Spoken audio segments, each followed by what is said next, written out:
Hey man, it's Kevin Smith, and I love podcasts, and I make so many because I love them. But when I'm not making them, I listen to 50-Foot Nerds, man. That's where I get my information. That's where you should get it too. Thank you. Thank you. The title for tonight's podcast is Kerouac.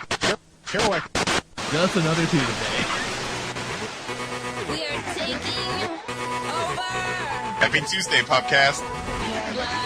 Let's fucking do this thing. This place about to blow. Come on, Slavinsky! Panels on Pages.com Podcast Network is here to cover all of your pop culture needs. 2 words, nerd boner.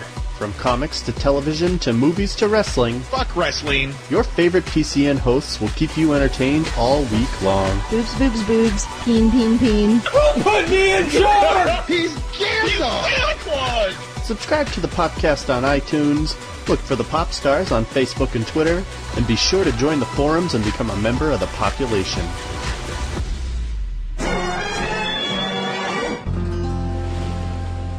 Always do sober what you do drunk, and it'll teach you to keep your mouth shut. Hemingway said that. Yes, he did. And he said it to me.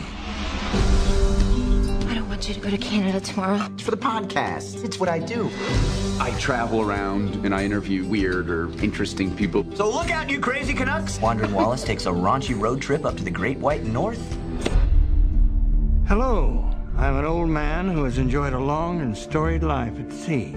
And after eons of oceanic adventure, I know I do not wish to spend my remaining years alone when I have such stories to share. How far is Bifrost from here? It's about 2 hours from here. Hello and welcome to this special edition of 50-Foot Commentaries. My name is Mike Bell. I'm not joined by Andy or Paul for this one. No, I'm joined by a special guest commentator for this particular movie. And that commentator is a guy you should know by now if you listen to the podcast. It's me, Mad Dog Meme. It's Joe, ladies and gentlemen. Yeah, we're going to be sitting down in Joe's front room. And we're going to be watching Tusk, a movie that we have literally, about 30 seconds ago, finished watching. So this is going to be a commentary on the movie, basically our review of the movie as we watch it. I'm quite looking forward to seeing it again. I am actually seeing it the second time around tonight. I mean, initial thoughts, it was brilliant. It was brilliant. It was incredible. Loved it. And so we're going to watch it again. That's the whole point of this. So if everyone wants to get their downloaded versions from iTunes or Google Store or wherever you got the movie from, we're going to start at absolute zero. So if you're ready to play along with us, then in 3, 2, 1, play. Okay, you'll have to forgive us while we watch this one because we're actually eating a little bit of pizza. So I love that old, like, the logo that come in. Yeah, it's like 80s style, yeah. Yeah. XYZ, and then small gas pictures. The old Smoddington. Mm-hmm. I dig it. Yeah. I like that logo, the font of it all as well. It's pretty. Yeah. It gives you a sense of something's slightly off kilter. Let me just see if... I love the fact that it says based on actual events because it was based on an actual podcast. A podcast studio. Yeah. A little bit different to how we're recording this, but still.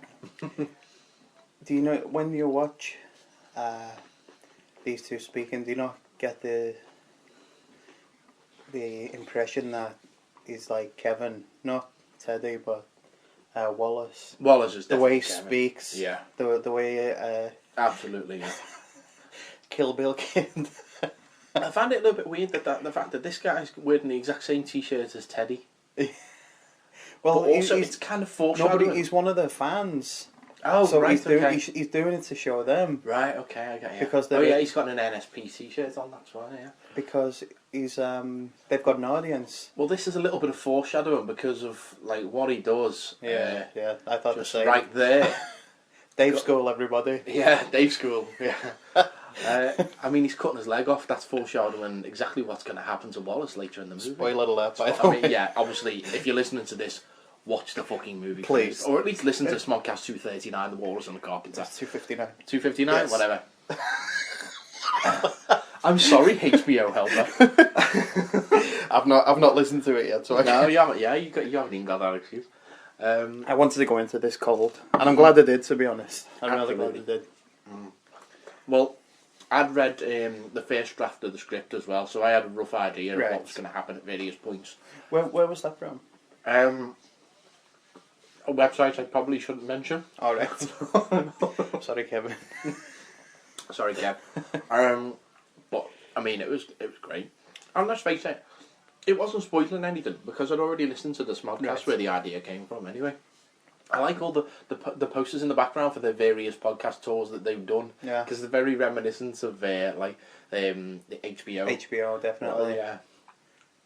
I love that it's like showing the masses that there's like this medium in podcasting that everybody's got an iPhone, everybody's got a podcast app, but a lot of people don't know how to use it. Exactly. Or don't know what it is. In the original script, the podcast is called something else. It's not called the Nazi Party. It's called something. I can't remember what it's called.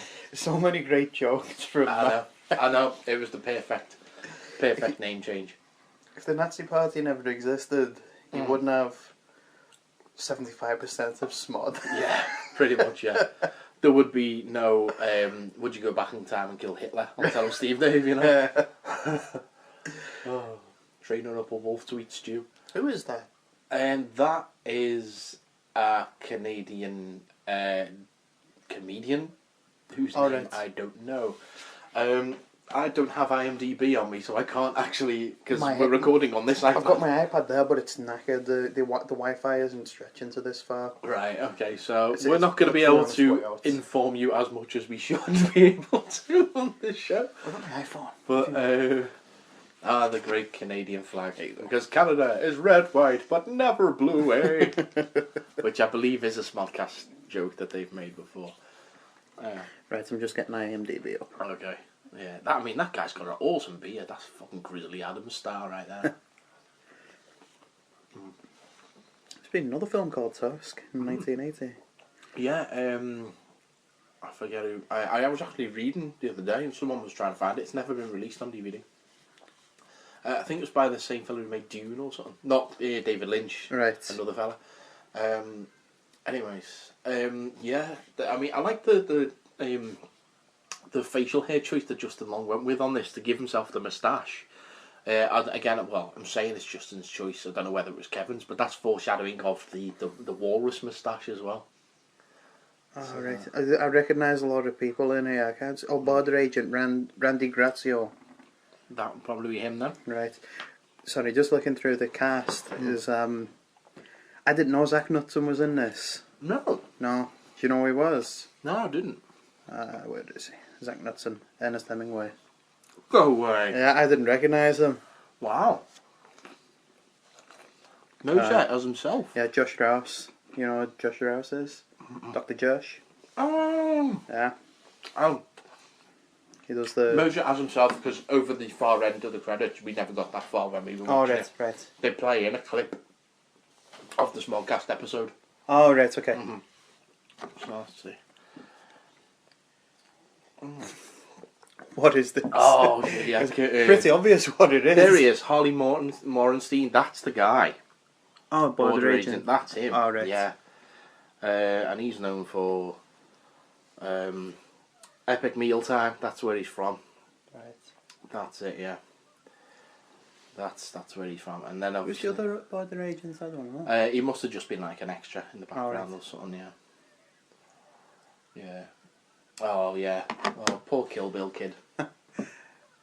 And here ended the Kill Bill kid. I love the Quentin Tarantino reference in this film as well, especially with Michael Parks. A few of the shots I noticed is like towards the end, when he put the gun over the banister. That was a very Tarantino shot for me. Well, the thing when I think about Tarantino shots, I think about like the in the boot shot and that. Well, kind of stuff not specifically that. It's actually about like filmmaking because you what is it? DOP. When you're filming at night. Yeah. When you're filming at night and you're in a car, you put water on the street so that it picks up all the light. Yeah, absolutely. But in this, it doesn't do it. Yeah.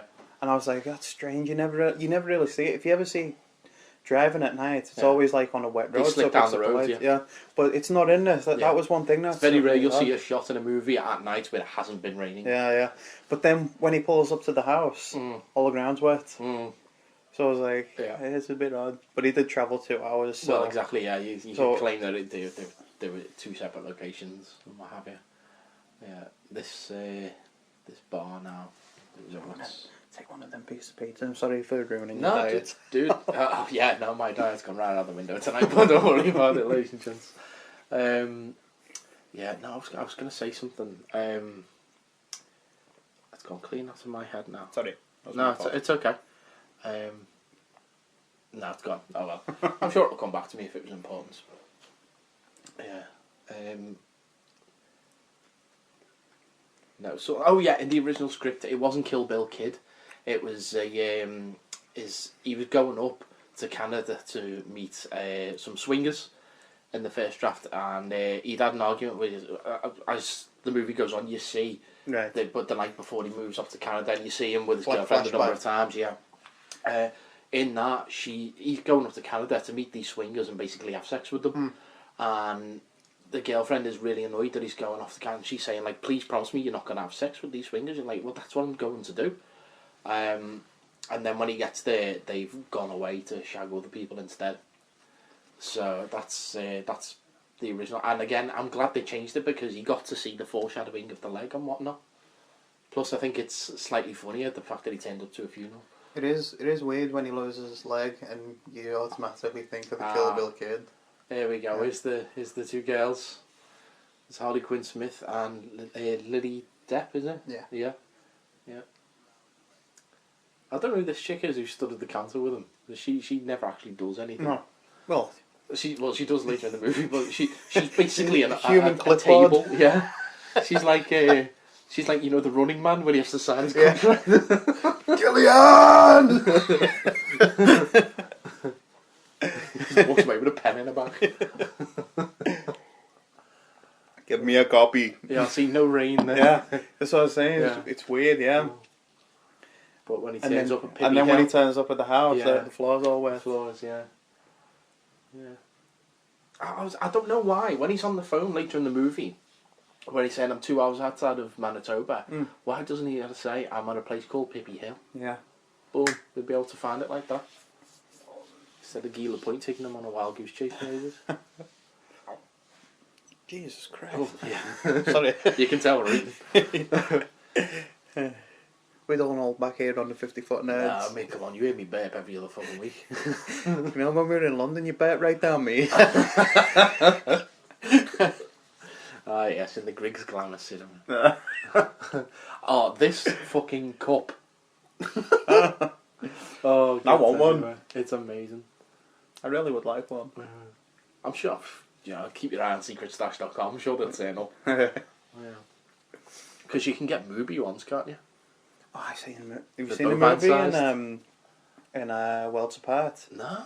Oh, they got a movie and obviously I'm not working at the moment, so I was at it and I was like, should I just bite the bullet and get it? It's like, it's about that big. Fuck me. But I was like, no, I really can't because I got Christmas and birthdays in December, so I was like, I really can't because it'd be really irresponsible. Absolutely. Now, Tusk, as we're watching it right now, was a digital download from iTunes. But the main reason is because Tusk isn't out in the UK as we record this. Right. It was actually due out today, being the 5th of December. It was actually due out today, but the BBFC have not classified the movie. They've not actually got round to doing it as yet. Is there any reason for that? I don't know. Obviously, it was shown at the Leeds Film Festival a few weeks back. But at a film festival, a movie does not have to be rated because it's not rated for general audience. It is for invited audience and ticket holders only. Ticket holders who know they're going to a specific movie. Right. So, as opposed to general audience who can just wander into a cinema and go, "Ooh, come on, we'll go and see that." Right. It's on. So that's the reason why. But the BBFC, they've rated the trailer, but they haven't actually got the movie to rate yet. So Right. I don't know. I think it may be some legal issues, or it's Sony Pictures who are releasing it over in the UK and overseas, and they were doing a general rollout throughout Europe and other places. And Sony Pictures. Oh, this thing, the toilet roll lady. I had one look of at his these expression. That is brilliant. when I was a kid. Yeah, it's the black eyes that just creep me out. Yeah, Sony I tell you what, Pictures. his expressions are brilliant in this film. Yeah, absolutely. They wanted someone with expressive eyes, and boy, did they get one. Yeah. Yeah, Sony Pictures got hacked recently, didn't they? It was I was reading about the this today. supposed North Korea hack. So that could be I was reading something about to do. that today. They said they don't think it's likely that it's North Korea. Right. But did you see what got released? I believe Fury, Annie, the movie about the painter, but that's already been out in the UK. Yeah, and if there's something else I can't remember what. But yeah. There's like as well as like people at Sony who don't like Adam Sandler. And Adam Sandler. Did you read about that? Yeah, they were saying why are we wasting our money on movies that no one's going to go and see? Yeah. And then that was why they released the details of Bond. Yeah. This week to like. Yeah. To sate everyone. Yeah. Yeah, absolutely. Well, and they won me over. Oh yeah, absolutely. I mean, come on, Spectre for God's Yeah. sakes. I mean, Christoph Waltz, Oberhauser. He's definitely obviously Blofeld. Come on. Yeah. Let's be always drinking his tea. Here we go. Now, the one thing I love this scene in the movie, because this scene with these two guys just talking, it doesn't intercut with anything else, and it goes on for about 15 minutes at least. Well, it's like Quentin as well, isn't it? Quentin and Kevin are renowned for the dialogue. It's really engrossing. So that's it. This whole story is engrossing, and the only time it cuts away to something else is when Howard Howe is talking about when he was younger, like the Ernest Hemingway, and it's like very brief, like almost flashback. Super 80 and type clips. Yeah. I do like that it's in black and white as well. Yeah.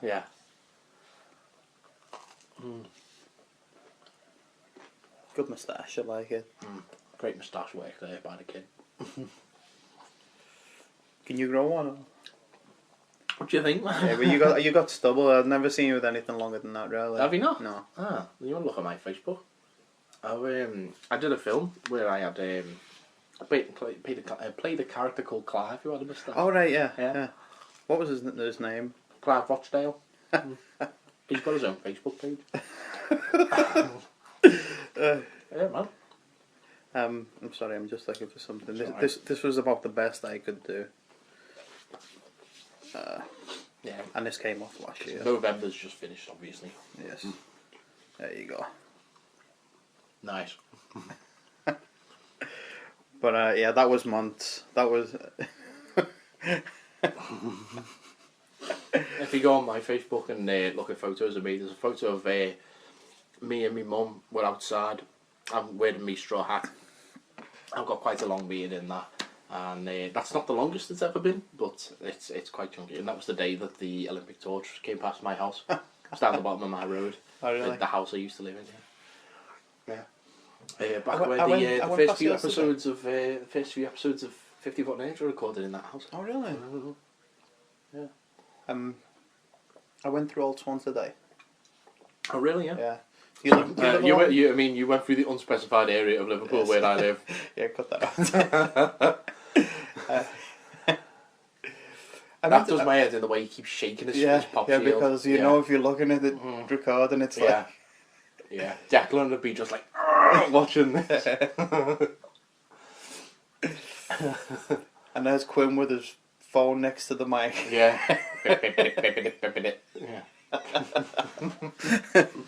Saying that, we're bad enough, we're eating. So. Just be glancing off Safe Taco. Oh god. Now what was it you said earlier when we were watching this scene? He's like a suave paedophile. Yeah, he's like it's all pederasty. Yeah. Oh, he's fantastic in this movie. He is great. I mean, I'm loving it in every. I've not seen all of his films, obviously, because there's so many. But with the resurgence in his career, basically like, since from Quentin picked him up from Dusk till Dawn onwards. Yeah, I've seen pretty much everything. But that's like 20 years now. I know. It's crazy, and the man hasn't aged. El McGraw. Yeah, El McGraw, yeah. It's like, I mean, you look at El McGraw in Dusk Till Dawn, and then you look at El McGraw in Planet Terror. He is exactly... Or Death Proof. Exactly the same, yeah. Fucking Death Proof. He is exactly the same. It's crazy. Did you ever watch the Dusk Till Dawn TV series yet? No. Oh, he's good in that. Is it? Well, he's not in that. El McGraw is good in that. It's Don Johnson. Oh, right. He's really good. Yeah, and like the whole 5-10 minute opening scene in the convenience store. Yeah. Is stretched out to a whole hour. Is it? Yeah. It's the whole I love first that scene episode. as well. The whole first episode. Yeah. I love that. Yeah, it's phenomenal. I love From Dusk Till Dawn. I mean, I remember watching it for the first time. I was like, this is brilliant, and he's good in it as well, Quentin. Yeah, Quentin is he's actually a really good actor. Yeah. And he was actually offered the role of Guy Lapointe. Oh, really? He was the first person. Oh, right, yeah, and he said he Kevin didn't offered want the role, yeah, and he said, you know, I can't do I don't this want to do justice. acting this year. Well, yeah, there was two things. He said, one, I don't fancy acting, and two, I can't do this justice. Right. I can't do what you want me to do in this role. Do you think he'll be in one of Kevin's films? Yeah, let's see. This is that's Zach Nuts in there. Who used to be who still is documentarian, and made the Just say it. What the? He's the guy who blew the donkey. Well, yeah, he's the sexy stuff. Kinky Kelly and the sexy stuff. Yeah, he's Kinky Kelly. That's the. Yeah. Kelly could be a guy's name too. Hey, yo, Freddie fucking Mercury. Oh, it's brilliant. Oh, Clerks. Love Clerks too. Great movie. I can't wait for Clerks too. I know, it won't be long now. Yeah. What were we on about? Yeah, Guy Lapointe, Quentin, what have you. Yeah, I mean, as you know, he goes uncredited in this movie, but Guy Lapointe is played by Johnny Depp. Right. And he's great. Yeah. Obviously. I mean, we'll talk a lot more about him when. Well, you've seen how many transformations he goes through the various films that he makes. He's unrecognisable to like from the previous film to the next film, and it's just great range, great range. Phenomenal actor. Do you think we'll see Quentin in a film of Kevin's? I would like to think so. I would like to think Quentin will turn up at some point. He said he's going to do 10 films and then he's going to restart them. Yeah. He's Django 8? Django was 8. Yes. Yeah. Hateful Eight is going to be number 9. Yeah. Or is Hateful Eight number 8? Oh, it could be, you know. No, I think Hateful Eight is number 8. Hold on, so you got Reservoir Dogs, Pulp Fiction, Jackie Brown, Kill Bill 1, 2, Death Proof, Glorious Bastards, Django. So, so it must be number. Unless you can't Kill Bill as one movie. I hope so. Yeah, because it is one movie. It is, yeah. So I would like to think, that's Hateful Eight is number 8. Right. Yeah. Oh, yeah, he's pointing at the Walrus cock now, yeah. This is where you can start to see him like losing his faculties. Yeah. The Walrus cock in the script actually makes a few more appearances. You do actually see another moment of it in the movie, but it's not really. You don't really understand what it is. It's when he's on his mobile phone and he's trying to phone Teddy. Yeah, and Howard smacks him from behind. He smacks him with the walrus cock. Right. That's what it is. Yeah. Really inappropriate things. Yeah. Thank God he never put this into the walrus costume. That's all I'll say. Yeah. You can just imagine Kevin giving direction on that. I'm sure exactly just the same. Doesn't need direction on that. But that is a very Kevin hand movement, isn't it? You know. Oh my God. His glasses are unnerving in this scene. Does he need glasses? Does he wear them in the rest of the film? I believe he does. Because they magnify his eyes so much. Yeah. Well, he wears glasses in Red State as well. Don't forget where he was. Yeah, but they're like big aviator glasses. They're huge. That's true. Yeah. What was his character's name in Red State again? It was oh my God. Oh God, that's gonna bug me now. It's IMDb. I know it's the 5 Points Church. Oh God, you know, it's been a while since I watched Red State as well. I'm gonna have to watch this now after the second Michael Parks, Kevin Smith horror collaboration. Okay, Michael. But is, Michael Parks filmography. This movie, yeah, it's a horror movie, but in fact, no, it's not a horror movie. It's horrific. It's like a suspense. It's a very thriller, black comic suspense. Yeah, Aben Cooper. Aben Cooper, that's right. Yeah, in as much as it's horrific in terms of what happens to Wallace, but it's not a horror as such. It's a very difficult movie to class. Yeah. But so was Red State. Red State was classed as a Absolutely, horror, and it's I not. don't think it was a horror. That was more like It's a thriller. thriller. Yeah. No, as a Britishman, or an Englishman rather, British person, Englishman, the fact that tea can be such a deadly weapon terrifies me. This is the most horrific thing in the movie. Another thing which is like weird about this scene is them two. The crosses in the fireplace. Yeah, I noticed that on the first shot. I did, yeah. When they're just over his shoulder. Yeah, it was like wow. He's almost like he's the angel of death, almost, you know, and his wings. I mean, with me not really knowing what was going on as well, it was. It's very deliberately, you know, blocked that shot. Yeah. Expression. I mean, Michael Parks is just so eloquent in these scenes, and then when you see, because I don't know who the real Howard Howe is. Right. I don't even know if his name is Howard Howe or whether it's Bartholomew Moussier. Yeah. Moussier. I don't know, you know, or even if either of those are his real name, or again, is he this eloquent chap here, or is he the well, I presume he's the crazy psycho, but from later, but also, you know, he does this little crazy hillbilly thing as well. None of the facts are true, because don't forget, he's done this 23 times. Yeah, absolutely. I don't know if this is a real story or not, either. I honestly couldn't tell whether or not he's just so obsessed with the war. I think the Walrus story is true, because when he comes to meet his demise at the end, he said, "I killed the walrus, and an hour later they came and rescued me." Yeah. So there's a lot of facts gone into it, if for like a lie. Yeah, I don't think the Hemingway story is true. It's like he says, like, and you know, Wallace looks at it and goes, "Wow, is this the bottle?" And he goes, "Well, that's just an empty bottle. But if you put the story towards it, it becomes something else." Right. I don't think the story's true. I think he's literally just got an empty bottle and come up with a story around it. Yeah. Well, he sat there on his own. Just to suck someone in. Saying that, even I know what he's capable of, and I'm looking at him now. And he just looks like a gentle old man, doesn't he? Yeah. No, but I'm looking at him as an old man in a wheelchair. Yeah. Yeah, and I know that he can chop people's legs off and turn them into walruses. When you see them eating at the table, there's a big like candelabra on the table, and the candles are being lit, and it's really hard. I'm sat there and thinking, who's lit them candles? Who's prepared the food? Well, you can get them long. Yeah, but it seemed like a lot of work.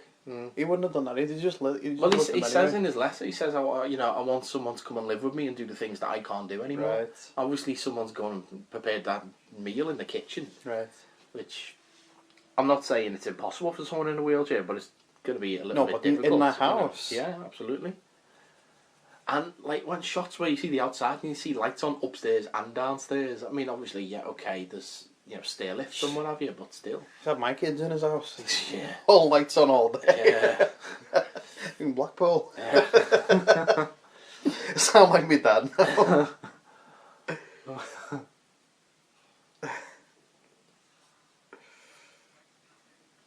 Oh, she's a bitch for doing this. I don't care what you say. Now there's that picture on the wall again. We were saying earlier, that dog photo on the wall. Shecky! Is that Shecky? Yeah. It's sure as hell. I would think so. It does kind of throw me a little bit. This now he says in this scene, he says that he's made $100,000 on advertising alone that year, plus tours, plus merchandise. Yeah, he lives in a little shithole. You'd think he'd live somewhere a little bit better. Who did them posters? Do you know? I don't know. I'm certain it's been referenced in some pod. Yeah, it must have been some months. I'm sure Kev will put out a Tusk retrospective pod at some point or something. I don't know. Or maybe it'll be on the What do you DVD remember when they commentary. needed funding for Red State and they sold like a lot of the props from the previous films? That's right, yeah. I'm sure that one day maybe they'll come online. Yeah. The Nazi party. I know, yeah. Oh, so many jokes of that in this movie. I like this scene because Wallace is such an absolute... Because so far in the movie, he's been your protagonist, you've followed him, you thought, oh, this guy's pretty funny, he's pretty cool, but then you see this scene and you're like, he's an absolute cunt. He's become really arrogant with success. But then we've seen him at his most vulnerable. Well, not his most vulnerable, but yeah. But he's just, he's absolutely defenceless, and now we see him as an arsehole. And then the next scene, he's had his leg chopped off, and it's just like, well, should I feel sorry for the guy or not? And it's a bit ambiguous. Which is what you want your audience to feel as a filmmaker. Yeah, you can't let them feel too comfortable. Yeah, you want to take them on a ride. Yeah. It's... I mean, all the cast are coming back for yoga hoses. Yeah. So we're going to get to see these chaps again. I can't wait to see Justin Long as Yogi Bear in that. The yoga master. What is the story behind yoga horses? Is it a horror or? It's going to be a horror movie for teenagers. Right. It's the closest thing that Kev's ever going to do to a kid's film, is what he said. Right. So it's about the two girls from the A to Z. Yeah. In this movie, who are yoga enthusiasts, and then something happens, and then there's monsters. All right. That's all we know. And Kev's playing the monsters. You like monster flicks, don't you? Oh yeah, I love monster flicks, man. Yeah, absolutely. So the Universal monsters are probably some of the best cinematic creations ever. And when you think about it, they were created in the birth of cinema almost. You know, I'm not talking like the birth where like it's the train coming towards the screen, because like Andy's only just about got around to watch it. I'm talking like in the 30s and 40s. Well, he's not going to get around to them until 2020. I know, yeah. Give him time. Be in a pipe box by then. Oh, God. Well, he's got a lot of serial murdering to do in the present. No, yeah. Yeah, what was I saying? The the Frankenstein, the flat top and the bolts, all that kind of stuff. That's not noted in the book, but it's only put in the movie, and that is when you say to someone, think of Frankenstein's monster, boom, that's what they think of, because the Boris Karloff version of the 1930s. You ask someone to think of the Invisible Man, he's got the scene where he unwraps the bandages around his head and he's laughing. Loved that when I was a kid. You got the Wolfman. You don't think of the Benicio del Toro thing from a couple of years ago. You don't think of Jack Nicholson and Wolf. No. You think of the original, Lon Chaney. You don't even think of American Werewolf in London. What about Vampire? What do you Vampire, think you think of Bela Lugosi. I mean, there have been a lot of cinematic vampires, but for me, that's where I go to. Right. Or Nosferatu. Up the stairs,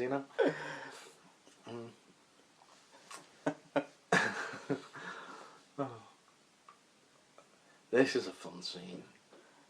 I think really this is where you start thinking, what the fuck is going on? How? The fact that he actually starts laughing when when Wallace is like, you took me leg off, and he's like, yeah. It's quite creepy. And that, as we go on to find out, it's like precursor. Is his fucking leg bone. Imagine that guy wakes up and he's like, just polishing your bone and shaping it into a point. Think that I'm going to shove in your mouth later. It's beyond bizarre. Was it a lot of money for this film? This movie? Like for the effects? Because obviously you got the Walrus suit and... I don't know what the effects budget was. I know the movie itself was only about... 5 million, is it, yeah? I think so. 4 or 5 million, something like that. Because the props budget for Red State was like $5,000. Yeah, thereabouts. Yeah, You know, wasn't so much at all. But obviously this, they couldn't do that with this film because of the Walrus. well, the effects budget. All there Plus, is. Dave Skull do stuff. As Yeah, well. yeah, for those of you who don't know what that is, that's the digital animation and video effects school, based out of Hollywood, California. Florida, Is it Florida? Yeah. Is it? Oh, okay, then it's Florida, whatever it is. Shut up. Wasn't it? Oh well, anyway, whatever. Let's take a look. Nah, it's still fucking bragging rights. Yeah, if you listen to Hollywood Babylon, you should fucking know at least anyway. I did. Yeah. All right then. Well, whatever.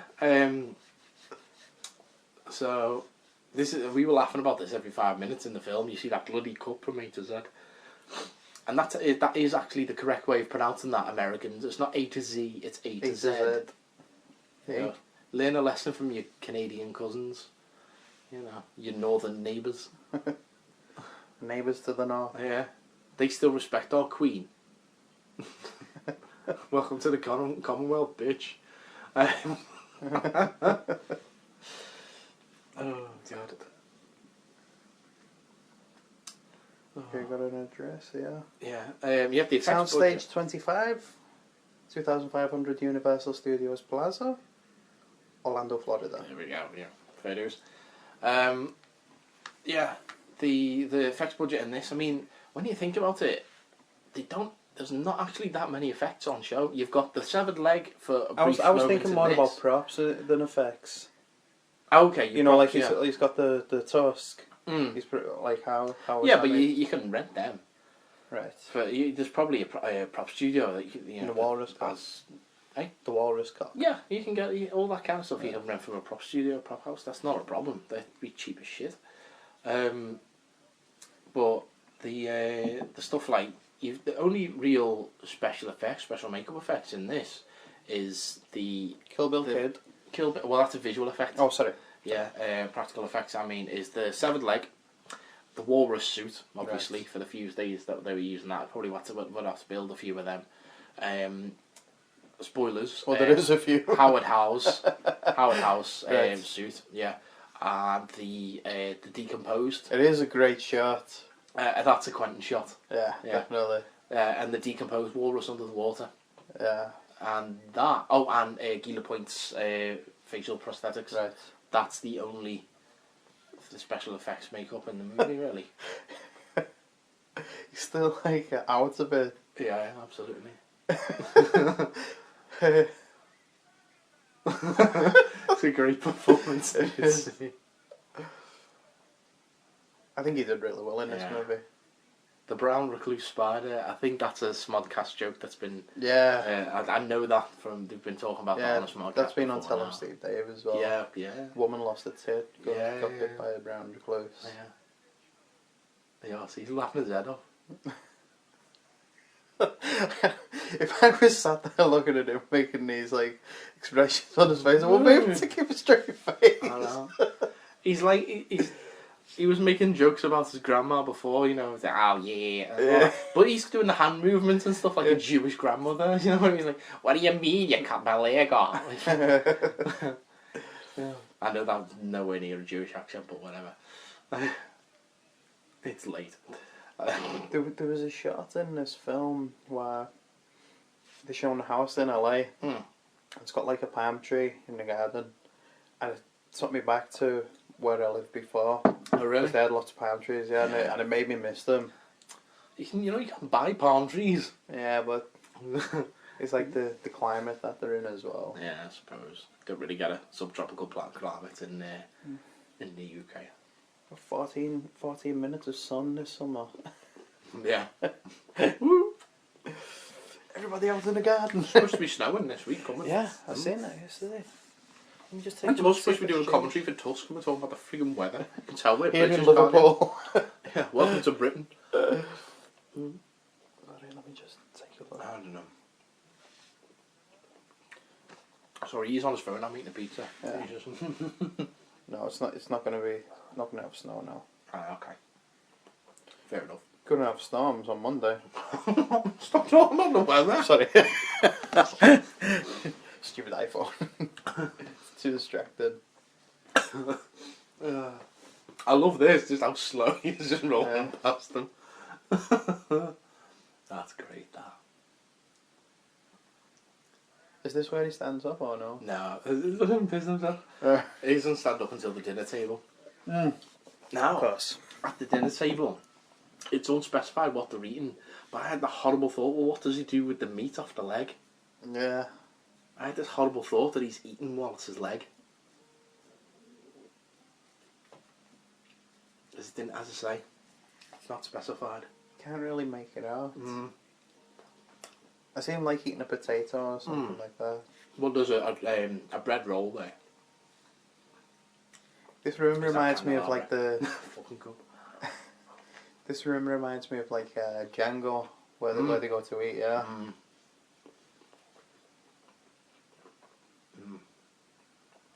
Yeah, this yes, it is rather creepy. It's like I would really like to think that that's Wallace's leg.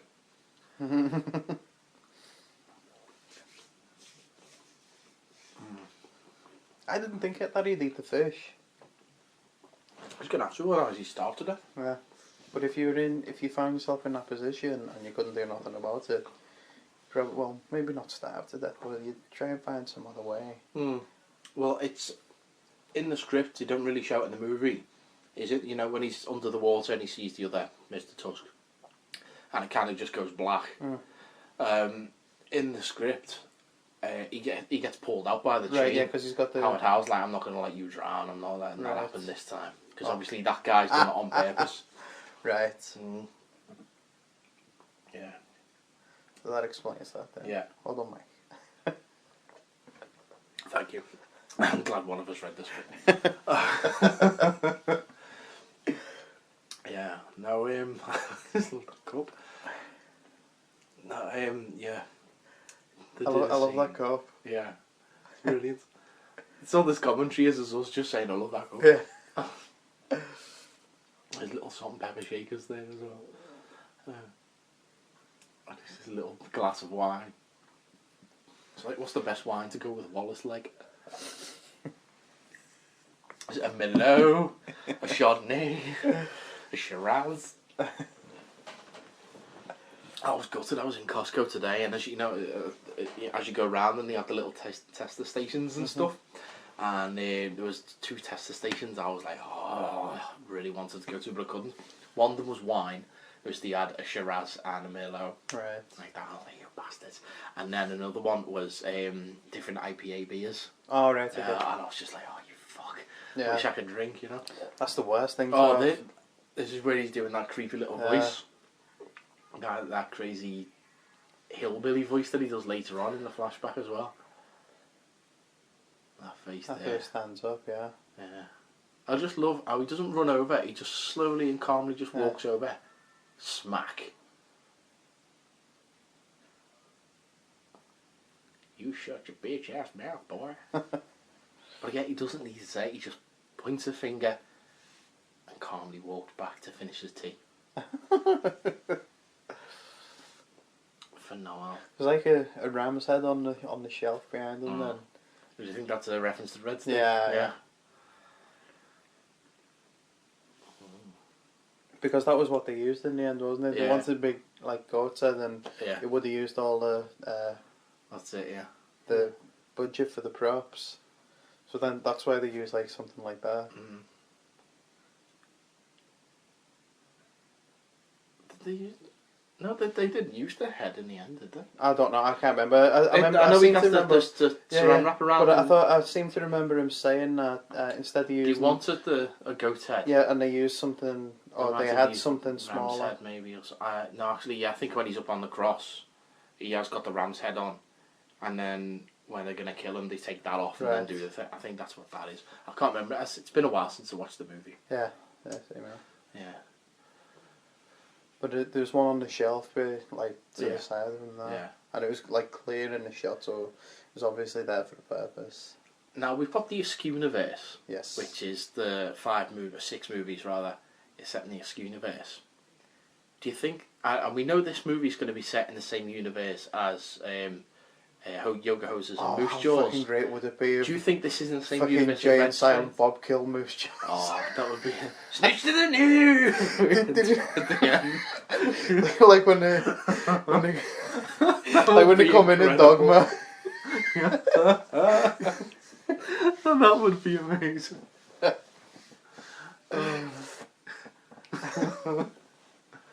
Oh man. Now, do you think this is set in the same universe as Red State? I do, Because yeah. it's the Kevin Smith horrorverse, really, isn't it? I mean, there's nothing that really. Obviously, the trilogy are all set in the same universe, but I like to think that Red State is part of that universe. Yeah, as well. yeah, because they've got a very cinematic. I don't want to say that Kev's movies weren't cinematic beforehand, but you know, Red State and this have got a very similar look to. Yeah, it's like a feel. Yeah, not in like the. It's that it's like a thriller or it's almost like there are two directors. But look at this shot. Yeah, that is not a crane. That is not a Kevin Smith shot. Like the camera's on a crane now. It's like there are two Kevin Smiths. There's the Kev Smith that did Clerks all the way up to Cop Out, and then you've got the Kevin Smith who's done Red State onwards. Right. In fact, no, I don't even class Cop Out. The Kevin Smith who did Clerks all the way up to. Well, they're both on They're on Smallcast Pictures. Yeah, Red that's State true. Yeah. So yeah. Maybe Kev one. Did, maybe it could be the Smodcast universe. There you go. Kev one did Clerks all the way up to Zack and Miri Make a Porno. Cop Out. That's not Kev. That is. Well, he didn't write it. He only directed exactly, it. Yeah. That's whoever the releasing the studio brothers, was. I think it was was it Fox or someone. I don't know who put that movie out. It was Warner Brothers because they helped Warner. get the distribution. That's for right. Yeah. Red State. Yeah. Well, that's a Warner Brothers movie. It's not a Kev Smith movie. And then you've got your Smodcast verse, which is a second Kevin Smith. It's like almost a Kev's second go around. Kev 2.0. Yeah. Yeah. Do you like Cop Out or? Yeah. Do you know what? When it's on, you sit and watch it. You know. I know what it is. Clerks. This is that monologue he's been talking about where she cried. Watching this was just like wow. And you were out of the room for most of this. You have to attend to something. Yeah. And this was just incredible. She's acting her arse off it, and it's phenomenal. Genesis Rodriguez. Mm-hmm. Yeah. It's from Clerks to Zack and Miri. Is Kev pre-weed? Yeah. Red State onwards is Kev post-weed. That's right. Yeah, because it was like when he was cutting Zack and Mary together. That's where that's where it was Rogan who said, "Why don't you start smoking up?" Smodweed. There it is. Yeah. The Smodweed universe. It's the Kevin Smith, the marijuana use. That's what it is.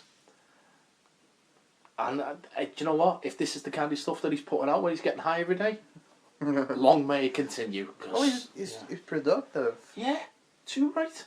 I mean, okay, yeah, maybe somebody put out 2 movies in 5 years, but no, still. but it's putting out the rest of the content every week. Yeah, how many hours of entertainment does he generate every week compared to other movie directors? You know what I mean? And potentially for free. Yeah, exactly. How many episodes of Smodcast or HBO or Regimentation or Smoothie Makers or Films Good Fridays or any other, Jane Silent Bob Get Old. How many of these things have you listened to over the last however many years, and you haven't had to pay a penny for it? You know what I mean? Also, stuff that he does on camera as well. Yeah. Spoilers, yeah. Comic Bookman. Yeah. He's just seeing the posters in the background there. Oh shit! Oh. Brilliant. Not see posters in the back. I like that one there. Don't see, just listen on that poster there. That's pretty cool. Oh, the 2012 Stitcher Awards thing in the back. Did you see? No. They got a Stitcher Award on the side. That's wicked. That Cylon in the back keeps doing me head in now. Keeps distracting me. But you should. I like when... No, don't even mess with me. Their poster says the Dork Night Tour. Rob Debb's not going to be happy. Rob Debb! Rob Debb! Oh my god! I gotta tweet him. Oh shit. Rob Debb going to be getting some money off Smudcast.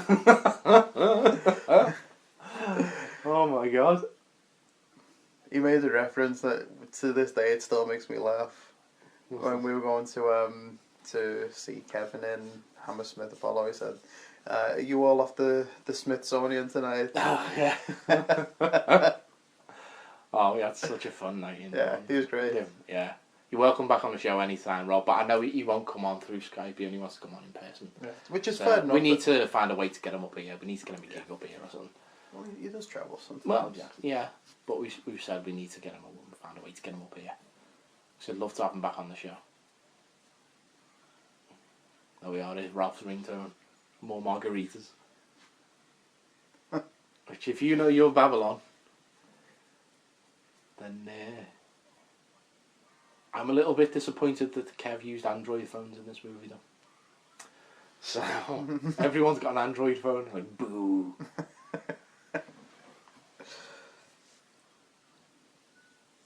Like, fuck you, Android. Do you know what? There's going to be a plethora of Nazi Party t-shirts after this. All the different designs they have in this movie, the different t-shirts. Now this, I said this earlier, I'm going to say it again. I'm calling bullshit on this. Because no one leaves their phone charging overnight in the bathroom. No. As we all know, the rule of charging a mobile phone is you plug it in next to your bed and leave it on the night table. Well, even in this country, you can't do it in the bathroom. Well, yeah, because you don't have plugs in the bathroom. Yeah. Well, the only plug you ever have in the bathroom is for plugging an electric razor. Yeah. And UK plugs wouldn't fit in there anyway. Yeah, no, you plug it in next to your bed because that's where you'd have your alarm clock or anyone who needs to ring you in the middle of the night or anything like that. Boom.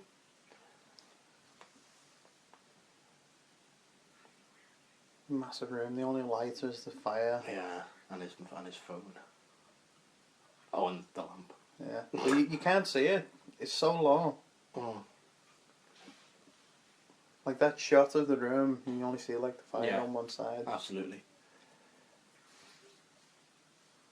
This is the scene when he hits him with the walrus cock.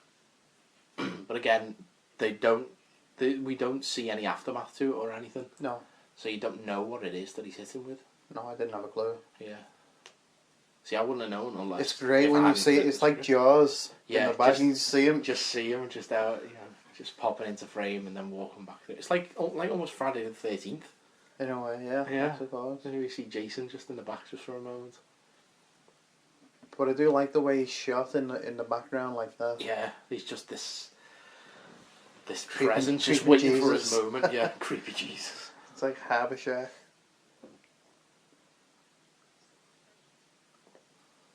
Now, did you see this reveal coming? Yes, I saw it. Yeah. The moment I said to you, I got his name wrong. Yeah, you did. Yeah, but I did see it coming. And of course, your protagonists in this movie don't own any other T-shirts other than their own merchandise. For some reason. I'm going to say you're sporting a nice Krang T-shirt I today. am my Krang T-shirt, yes, which has been mentioned on the show before. Yeah. I've just realised now there's a shot there where you see the walrus cock off the top of the mantle. Right. You ruined my Krang impression there. Yeah. Oh, go on, do your Krang impression. Rather, put me back in my body. What is it on the Turtles documentary? It's the guy who does the Turtles voice. He says that it's based on it's a running theme for this episode. An old Jewish mother. Well, Shredder, you gotta put me back in my body. Yeah, the walrus cock. See, yeah. They don't really focus on it. The only time you realise that it is when you see the shot over the mantelpiece. Yeah. But again, I missed that shot the first time round. So. Well, it's one of them films where you watch it again and you pick up. Yeah, absolutely. Things. And I love that they have all stuff in the background. Yeah. Do you know who else is really good for that as well? Go on. Edgar Wright. Edgar's movies, you always get tons of stuff out of every time. Yeah. That photo of presumably Shaggy just completely dominates this entire scene for me. Speaking of Edgar, there's something that Edgar and Quentin do on the DVDs here in the UK. I don't know if it's anywhere else in the world, but they have like a trivia track on the subtitle tracks. You ever seen them? And it'll reference stuff which is happening on the screen, or where the music comes from, or Edgar did that on the Space DVDs. Yeah, which I think is brilliant. First time I ever saw that was on the Back to the Future DVD. Right. Back to the Future one, yeah. More on that later, yeah.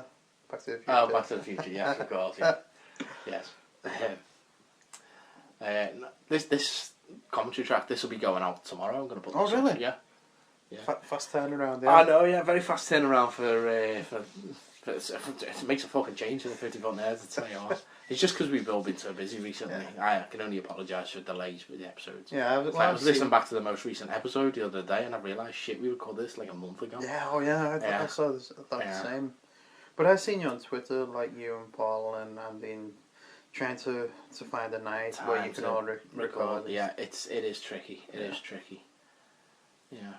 And you know, obviously, you're always welcome on if you want to come on as well. You're our fourth nerd, man. You know, you're our standby.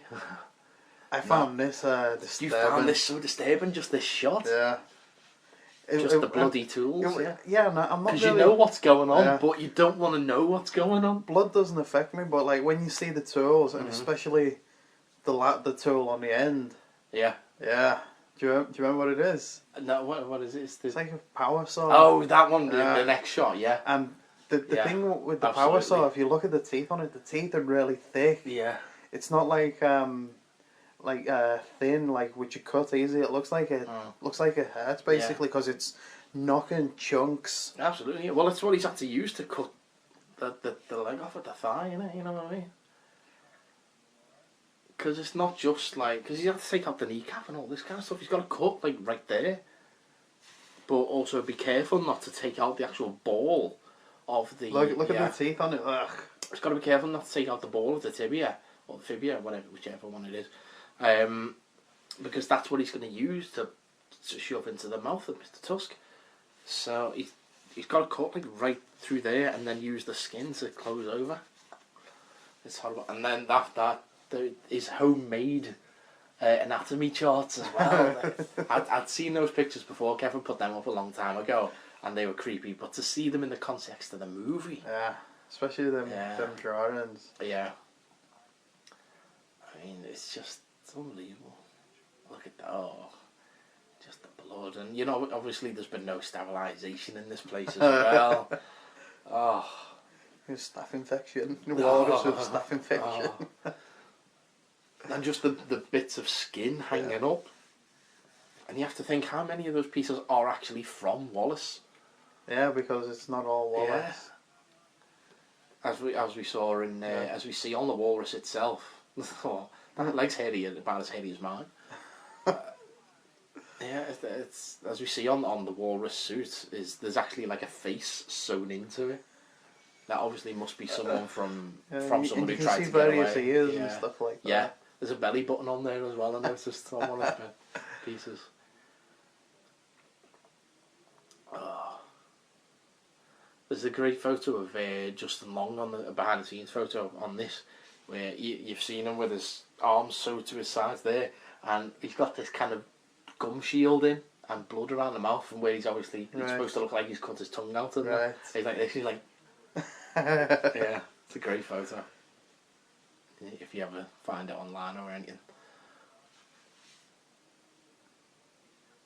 Has the cast been released for Moose Jaws yet? No, Moose Jaws is still way away yet. Right. Yeah. Well, I don't think it'd be that far away, to be honest. Well, he's gonna finish shooting Yoga Hoses. He finishes shooting Yoga Hoses in the new year, and then while he's in post on that, he's in pre-production for Clerks 3, which will shoot in the summer. Right. So Moose Jaws won't be filmed until after Clerks 3. Do you think so? Yeah. Yeah, so he's got the blacked out mouth there when he stuck the tongue out. Great shot. I like that he does have antlers at the top there. Never noticed them. Yeah, did you not spot them? Yeah. I wonder what the hell was he planning on doing with that foot? Was that tonight's tea? Well, he doesn't do anything with it because when they come in, because it's still there. Yeah. And you've got to presume a couple of days has passed whilst he's been in the Walrus suit. So what was he planning on doing with that foot? Oh, this scene where he's done it. Spell Nazi. That's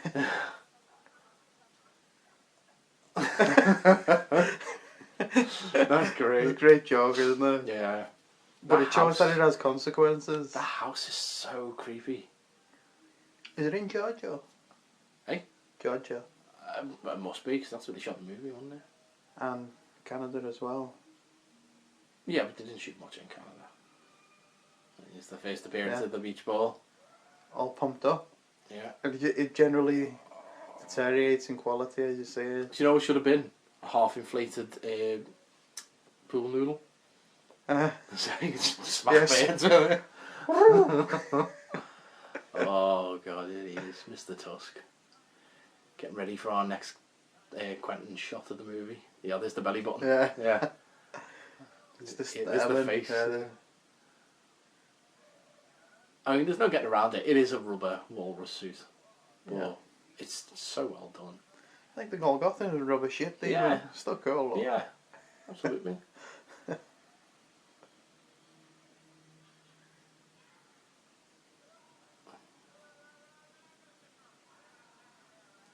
Yeah, this has got to be the real Howard Howe now. This. Now that he's happy with his creation and what have you.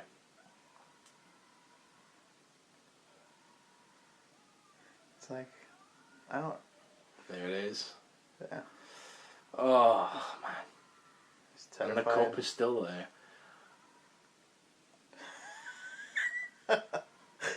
Oh, man.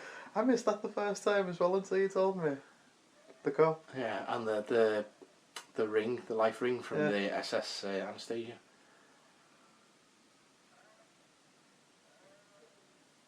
That is a phenomenal makeup because you can't see where the mask ends Yeah. and his actual eyes begin and what have you. It's fantastic.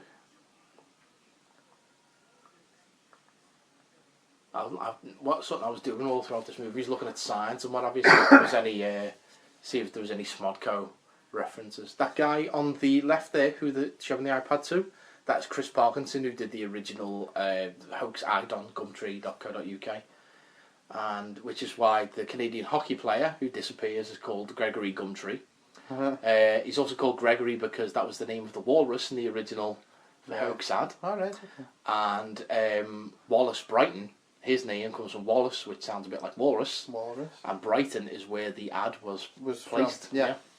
So there's and Teddy is named after the fictional housemate. There's Ralph. From is Ralph Garman as Frank Garman. Do you want to explain where that comes from? Yeah, that was Kyle Ebert. Okay, Kyle Ebert, yeah.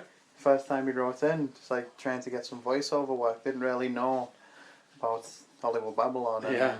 mispronounced Ralph's name as Frank. Yeah.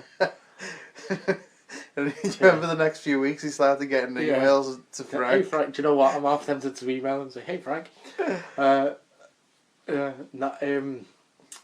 Doing his best Canadian accent, which does slightly go a little bit Philly at one point. Do you want me to? I'll tell you something. I sent Ralph a message a couple of weeks ago for his birthday. Oh, okay. Let me just pull it up. Okay.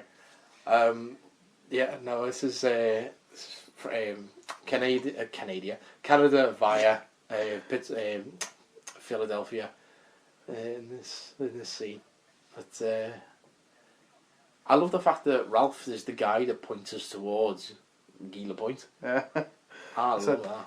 Happiest the birthdays. The anger in your 40s was inspirational. May your 50s anger be revolutionary. Nice. And he sent me a message back. Thank you. Oh, nice. Yeah. I love Ralph. I love seeing Ralph in films. He's brilliant, isn't he? He's absolutely fantastic. I love Ralph. I love when you're just watching something and he just pops up and you weren't expecting to see him. And he's got lines in this one, bless him. He had lines in Red State and he shot himself in the foot. No, he had lines in the script of Red State. Yeah. No, but that was, you said like... he wanted something cool to stand out. He wanted the scar across his neck and he goes, okay, well he's got no vocal cords so he can't speak, so he got no lines. No, it wasn't even that. He had like lines. He had one line and it was basically what everybody else was saying. Oh, right. And he's like, well, wouldn't it be better if he just doesn't say anything? So, and he done that himself. Now it's been the butt of jokes for a long time. I wonder what Howard Howe used as the whiskers on the walrus. What do you think they were? Because everything else is like skin and bone. So, it's curious as to what they are. Because it's very thick. Yeah, it's very coarse, isn't it? Yeah. I don't know. I'm sure we'll find out at some point. Oh yeah. You gotta learn to swim, Mr. Tusk. Just the fear in his eyes. Yeah. Oh, yeah. And just his delight. Yes. As well, yeah. Just the juxtaposition between the two is... Because you've never seen him so happy in this. Exactly, yeah. It's quite an odd thing to see Michael Parks smiling in a movie. It's disturbing in a way. Yeah. I like the way that the head goes into moves the body. around in the body. body. When it goes into the body as well. Almost like a little turtle. I love Michael Parks' little happy dance that he does. This is disturbing. Yeah. When you don't know that this is coming. Yeah, you were genuinely. You see like his rib cage in and that. Oh. Yeah. You got a shock on that this is brilliant. That's a great creature. And the fact that it's still got an eye in the socket. Maybe a glass eye, yeah. Don't know. And there he is. Gila Point. And do you know about Gila Point's nose? No. Did you not hear about this? I don't know. I didn't know whether it had been talked about on some podcast or Hollywood Babylon. But on Gila Point's nose, if you look just in the tip, there's just a little line in there where it goes in ever so slightly. And Johnny Depp specifically chose that. He said, so if you look at it from a certain angle, it looks like a dick. So it looks like the head of a cock. so you can just see that little line, yeah. Speaking of mannerisms and expressions, just keep watching his eyes. His eyes, they just got ever so slightly inwards, don't they? Yeah. That's something I love. I mean, now that I'm watching him and I know that it's Johnny Depp, I can see Johnny Depp in it. But the first time we saw him, it's such a crazy makeup. And the wig and the beret, and he just couldn't be more French. You know? Or French Canadian. French Canadian. I love the fact that he keeps swearing and then he goes, pardon my French. And the fact that he's apparently he can smoke indoors in Canada. Do you smoke? Do you used to? Years and years and years and years ago, yeah. Right. Not for a long time. Look at his eyes, cross-eyed. You can see that line just a little bit better there now, yeah. Once you know it's there, you'll never not know that it's there now, will you? Yeah, thanks, Mike. Yeah. And there's Jen Schwalbach. We met her. We did. Yes. Yeah. She's the only person in this scene that we've met. Now, what did you think it meant when you saw the name? It was the Gimli slider. What did you think? Fucking Lord of the Rings. Yeah, I was. I was like, Kevin doesn't like Lord of the Rings. I'd never spotted that before. He just smushes his burger down.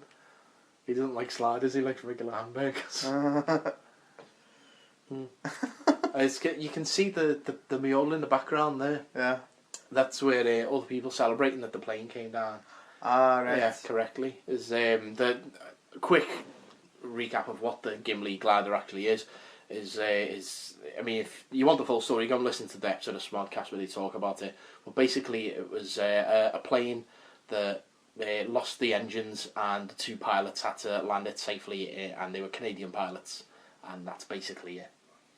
And so that they did the whole thing about the story of the Gimli glider, which is like that American pilot who put the plane down in the Hudson, except it was in Canada. So everyone was just like, "Whoa, good job, eh?" And it was never really talked of ever again.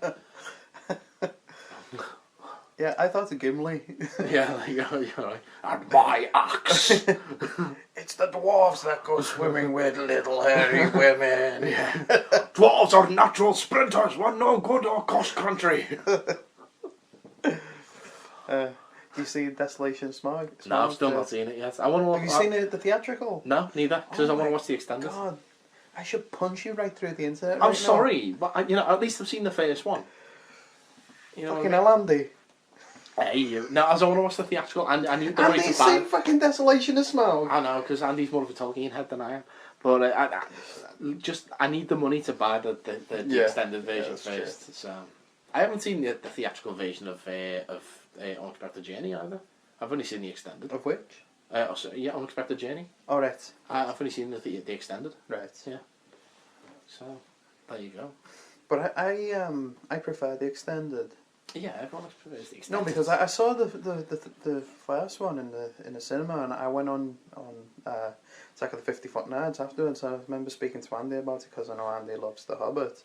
But I enjoyed it, but I never watched it as much as I did The Lord of the Rings when they came out.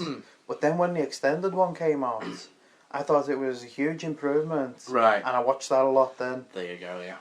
So, I actually, if I'm going to watch the extended now, I won't watch the DVD, I'll watch the ultraviolet version on my Blu-ray, on my iPad. Because so I can watch it all in one go. I don't have to switch discs. Yeah, I hate that cut. We've talked about that. When did we talk about that? Was it on the pod? I don't know when it was, yeah.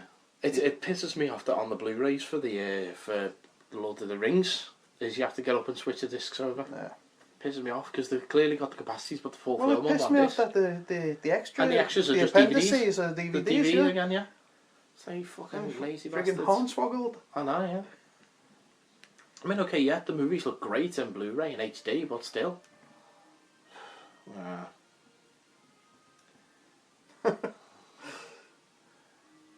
love it. I love this little flashback. There's a lot more colour in it, and it's very warm. It's a very warm scene. Because there's no danger at this point. Guy hasn't realised the danger at this point, and we, in the world of the story of Wallace, there was no danger at this point. That green is off-putting, or do you think? Yeah, it's very off kilter. Yeah, but It's kind of like the Matrix. Yeah, in a way. It's very, but as I say, it's safe, but something's not quite right. Yeah. And as Guy says himself later, just beyond that door was Gregory Gumtree, been turned into the Walrus. So, I mean, what was it you said about Howard Howe here, about Michael Parks? He reminded you of someone. Bricktop in Snatch. Yeah. That's what he looks like. Yeah. My mate Darren, his dad looks like Bricktop from Snatch, yeah. And when the movie came out and the posters were everywhere, I was like, fucking hell, Rooney, it's your dad.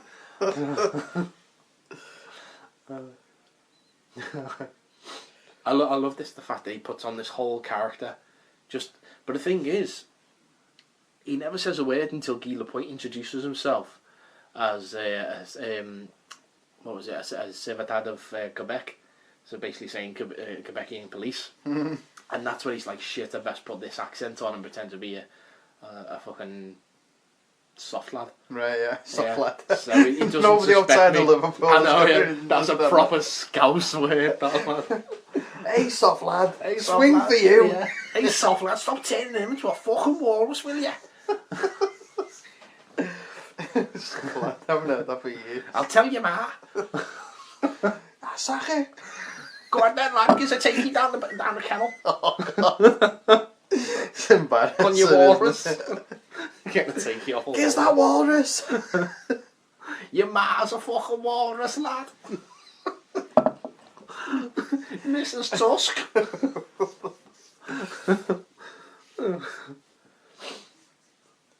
It's the look on his face, he's like, oh.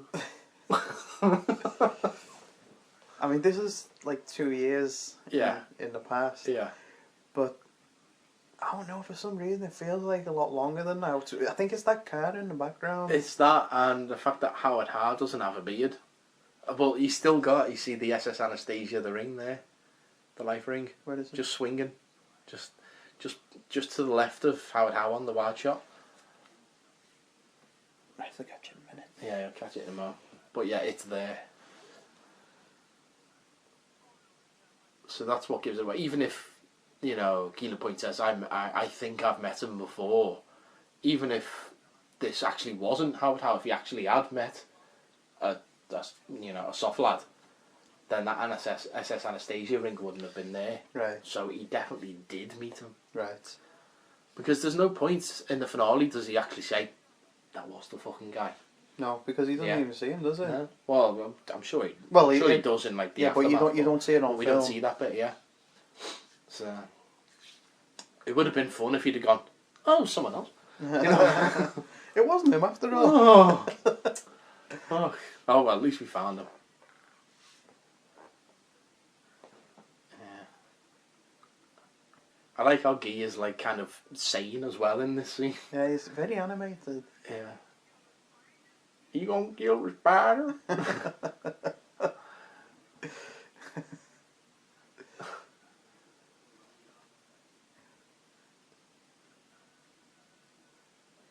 Yeah, watch the eyes. Yeah. How animated it Yeah.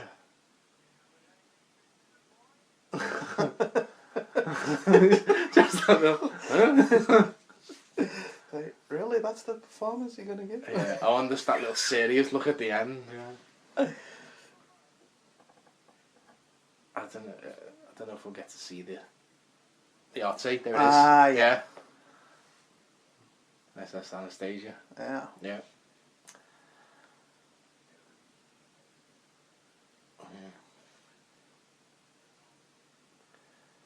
Gimli. Mhm. I love how you put the booze in the shake as well. It's very thick.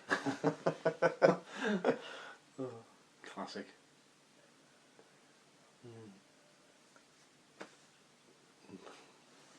What is it they're doing here? They're going over the history that Howard or what's the other name he's got? Bartholomew Monsieur Mosier. That's the one. Mosier. Yeah, Mosier. Yeah. Go on.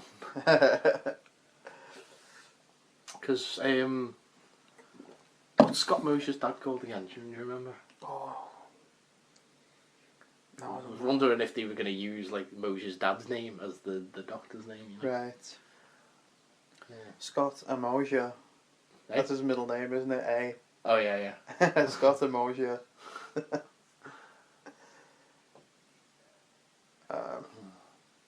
Not really much to say about this No, scene. it's just it just goes along quite long. Yeah. It's just all about Johnny Depp's performance. And the blocking on it where it's just you just front on for Johnny Depp, we just see those two at the side. And actually I've just realised now, doesn't Teddy have a look of Willem Black from I was just thinking about that him? myself, Yeah. When, Guy, when? When's it my time to see the goddamn sailboat? Look, a schooner! You stupid bastard! It's a sailboat! Schooner is a sailboat! Oh, that's how he's describing about when they found the Gregory. holes in, Yeah. The holes, he's saying about putting the tusks in, Yeah, this is where you realise, oh shit, that's what he was polishing earlier, was his fucking leg bone. Yeah. It's nice that it ties it all up, you know what I mean? Because it's like, okay, what's he going to use as the tusks?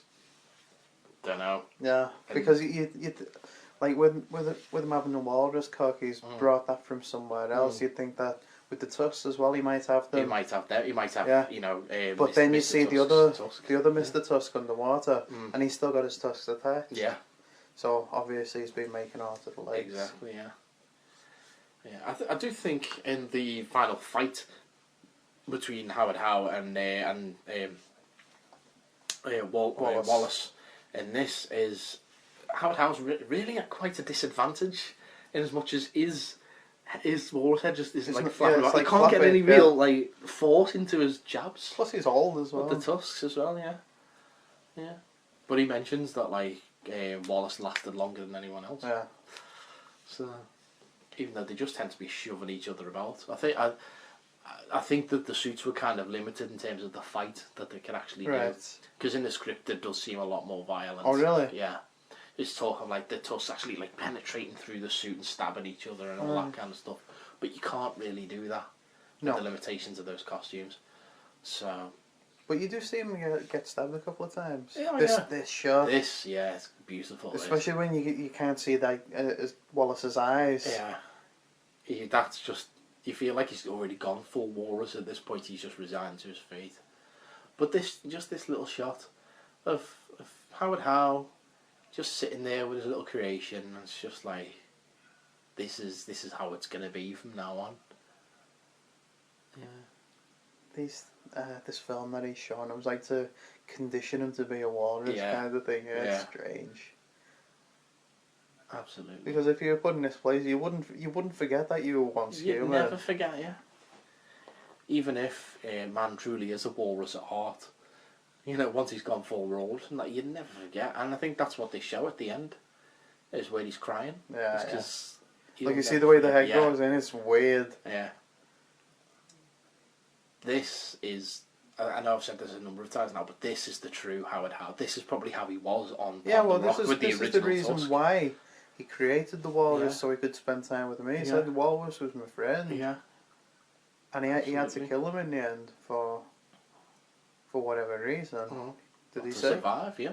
He would have starved to death otherwise. Oh, right, and then an hour later they come and rescue him.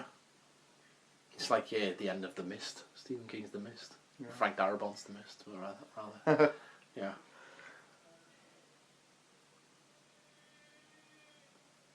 He really gets the vocalisation spot on, doesn't he? Just on long. And noises and stabbing. Because once he's turned into the Walrus, you think, well, the majority of his performances, he doesn't need to remember any lines or anything like that. No. But like, that's where an actor them, comes alive. Them sounds. Yeah. He's still got to put a hell of a performance in, even though he's got no words. That makes him a little bit more difficult because he's got to show expressions using his face. That's it. And even then, half his face is covered up with the fish tusks and everything. Oh yeah. You've read the script, and is this mentioned in the script? This is in the script, yeah. It's like he doesn't want to eat it, but he's starving. Right. He's absolutely famished. Right. So, because when I was watching, I was like, he's not going to eat it. No, he doesn't want to, but he's got. I like that he's salivating a lot of the time as well. Yeah. Well, it's because he can't use his tongue to swallow tongue, back. Yeah. Now, this in the script, that peephole is a lot smaller, and Wallace isn't supposed to be able to see that he's watching him. Right. Which is why he decides, fuck, I'm going to eat the fish. Because it's like he won't know, he won't see me do it. You know, he won't see me giving in. Right. He'll know that I've had to give in at some point when he comes back in, but at least he won't get the satisfaction of watching me. But it was only supposed to be a small peephole.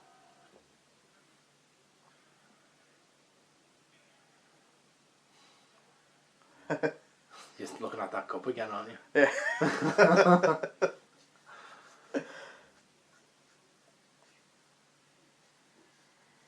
Looking at that, I thought he was going to be sick, you know what I mean? At the thought of having to eat it, you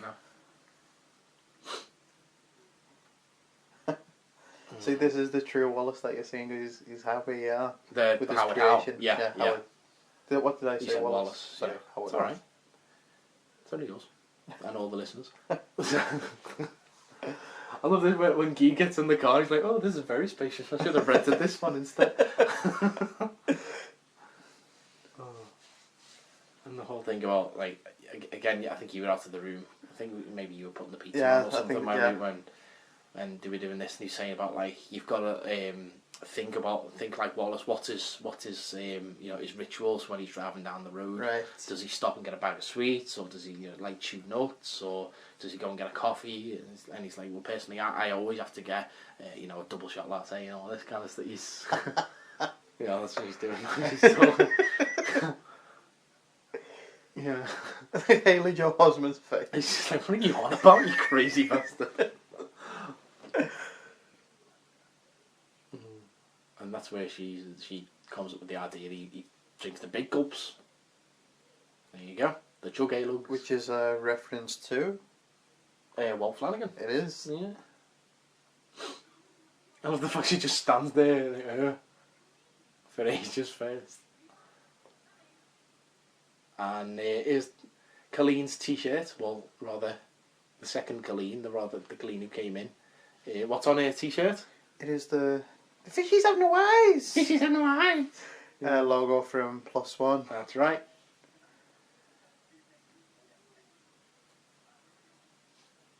I'm sure whatever's on her jumper must be a reference to something, but I don't know what it is. What? In the book.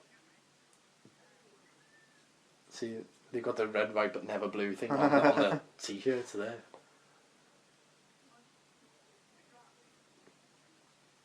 Degrassi.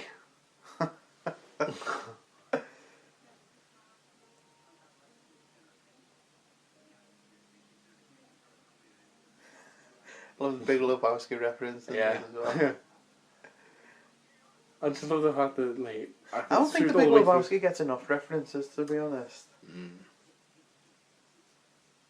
Oh, he's back to fucking arsehole Wallace again, isn't he? Yeah. Well, I think this is to counterpoint the scene that we had earlier, and it's just like, whereas this one, it's like, oh, well, we've seen him, like, this is the Wallace that used to be, this is the Wallace that can never happen anymore. You know, he can never go back to being this arsehole. He's proper full-on learned his lesson now. So...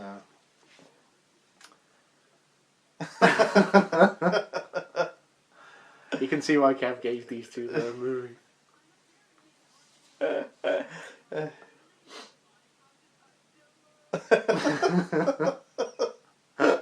She doesn't half look like her dad, Depp's daughter.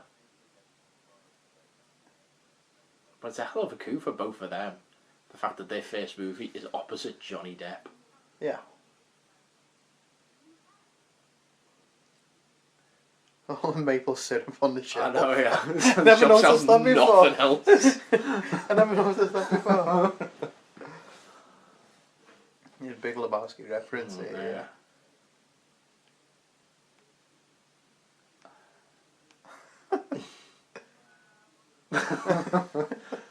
I totally can't wait to see these two in the movie with monsters and shit. I didn't spot any Kev cameo in this movie. Although I suppose he's got his voice appears at the end of the credits with the Smodcast. So I suppose you could say that's his cameo. Because he had a cameo in Red I'm State. sure he's got a voiceover somewhere, you know. I thought I recognised his voice. Let me just take it just says Kev Smith uncredited cameo, but that'll be his Smodcast audio at the end of the credits. But there's like like at the end of Red State. Yeah, that's his cameo. Yeah, I thought there's something like this. Yeah. I don't know. I'm sure he'll mention it at some point. This is kind of creepy. Yeah, we did find this creepy, didn't we? Naked Howard Howe, yeah. Because he's like old as well. Yeah. There you go. Oh, that was it. That's why he killed him too. Yeah. Because he needed to eat him. He needed to eat, yeah. And then an hour later, they found him. Yep. Crazed and grizzled with a really bad fake beard. Who is it who plays young Howard Howe? Do you know? I thought it was I thought it was Johnny Depp the first time I seen him. Obviously, it's not. Nah. Yeah. When he sees the blood, he realises what he's done.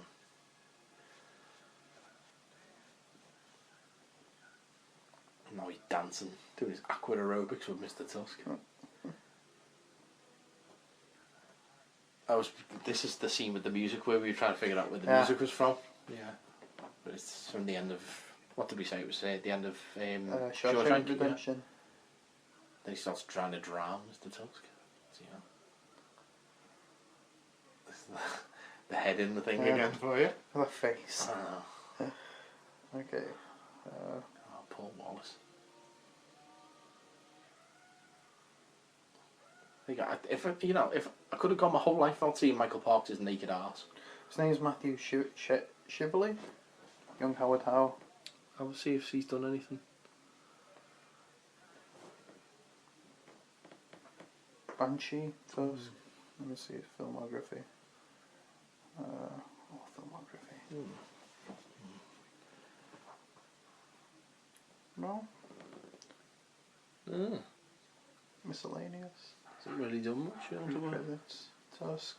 Oh, he was a production Ah, assistant, right. so that's probably where they've gone. Yeah, you can do it. You look a bit like a young Michael Parks, maybe. There you go. I love this where they're hesitant to take the guns. He's like, what kind of Americans are you?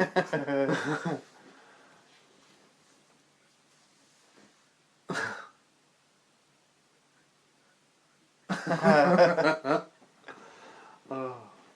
And he's like, I'll have the big one. It's like a big shiny chrome shotgun. Yeah, this is amazing, isn't it? Yeah, love that. Beautiful. It's gorgeous.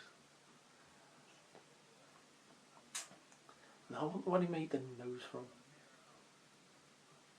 Oh yeah, there it is. The fight. With This stapled. This together. song is perfect for this scene. Yeah. Just the up tempo.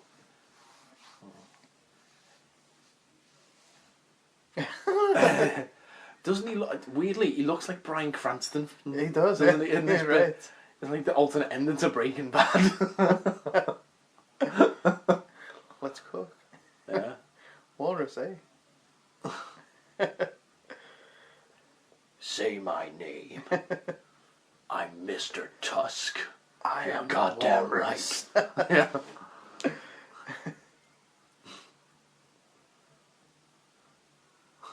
I am the one who tusks. See those tusks are just not doing anything to them. Slight Yeah, there's the preparations. Tarantino shots in this sequence. Yeah. And I love how he's changed the video to walruses fighting each other.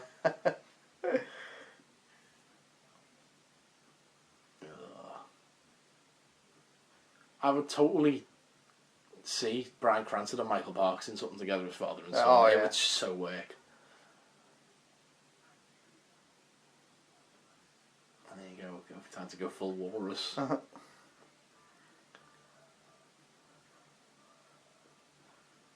I want to know, when he rips the suit open and he's got the machete in there, how was he keeping hold of that inside the suit without slicing himself up?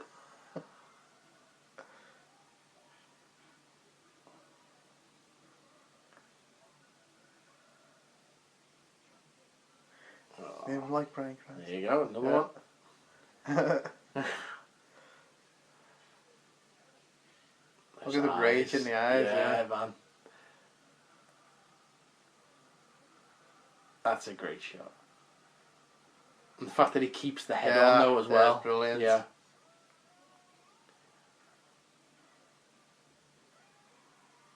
That's it, he's gone full walrus now.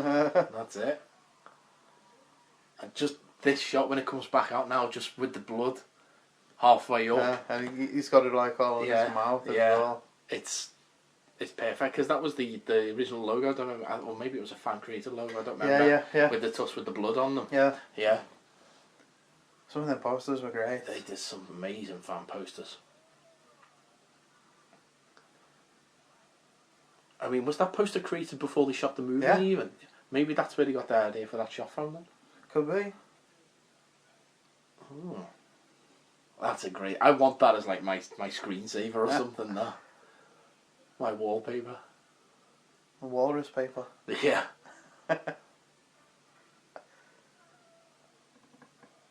Just the... God, he's psychotic there. What was they think as they come in here? I know, yeah. What goes through your mind when you see this for the very first time? And they haven't seen any of the build up to this. No.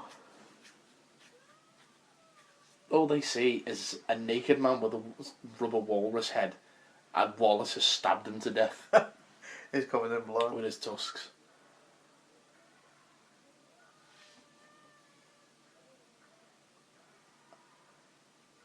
And then for me, it's so key, this moment for me is reminiscent of the end of The Fly.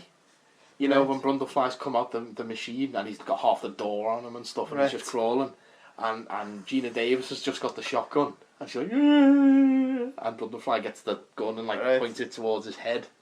That's this moment for me, where he's like, I've got to put you down, but just for your own, because it's going to put you out of your for misery. your own sake. But obviously, she's saying no. Yeah. Because at the end of the day, even though he's gone for Walrus at this point, he's still a human being inside. Did he do it? I don't know. Did he? I don't know. You pissed off back into the kitchen at this point, so... Cooking your pizza? I know. Cooking my pizza. You had some as well, you lying bastard. I had one piece. See, at this point, she's got the newspaper there, so we're not supposed to, we don't know whether or not it's, you know, what's in there, but then we see this, and it's like, oh, obviously, it's a fish for Wallace, presumably. I love the cardboard animals. They go together, and she was with Wallace before. Mm-hmm. So do you think these two are together now, or not? Or was it that she just, but she I don't decides... think she'd do any. She'd want to touch her in front of Wallace. I don't think they're together. I think she just can't bring herself to move on after what's happened to Walrus. Walrus. Yeah, Walrus, yeah.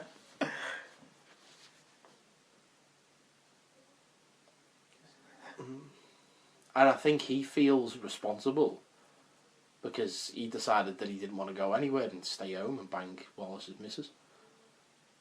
I don't think he could bring himself to do it either.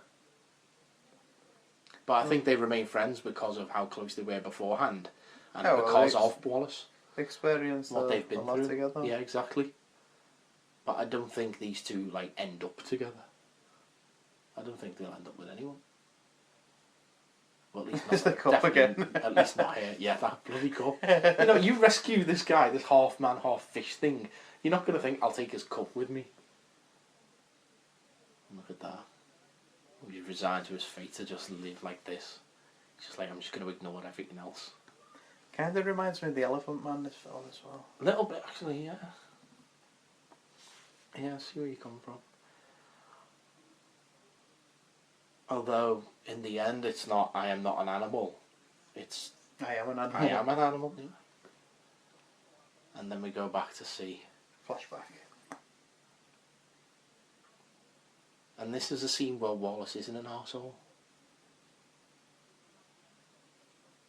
So every time we flash back to Wallace in this movie, he's always been a twat. Right. And now we see her lasting memory of Wallace as being this lovely guy when they just lie on the bed and have a little bit of pillow talk. Right. And that's why I don't think she'll be able to move on. Right. That's why I don't think she ever gets with Teddy.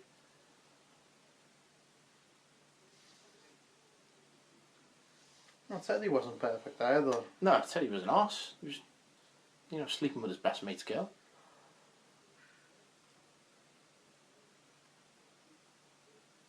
Look at the eyes. There you go. She says she loves him. Yeah, she can't say that in front of Teddy if she's with Teddy. No.